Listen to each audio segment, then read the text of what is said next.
Salem KR Thoppur. இந்த இடத்துல 30க்கு 50 30க்கு 50ன்னு 2 plot விற்பனைக்கு வந்திருக்குங்க. மொத்தம் 1500 1500 சதுரடி, அதாவது 3000 சதுரடி. வடக்கு தெற்கு 2 பக்கம் ரோடு இருக்கிற மாதிரி பிளாட்டுங்க. டிடிசிபி அப்ரூவ்டுங்க. இது சேலம் கேஆர் தோப்பூரில் இருக்குது.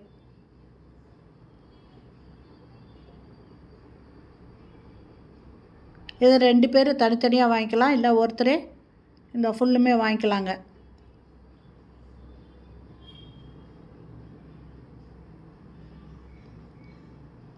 இதனோட ரேட்டு என்னங்கிற விவரத்தை இந்த வீடியோலேயே மொபைல் நம்பருக்கு அதில் கால் பண்ணி பேசிவிட்டு அவங்களுக்கு சரின்னு பட்டதுன்னா வந்து பாருங்கள். பார்த்துட்டு நீங்கள் இதை பேசி வாங்கிக்கலாங்க.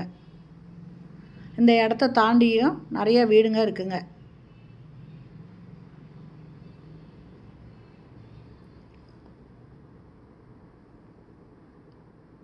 நேராக பார்த்தா நிறைய வீடுங்க இருக்குங்க. அதுக்கு முன்னாலேயே இருக்குது இந்த இடம். இந்த இடம் தாங்க அது.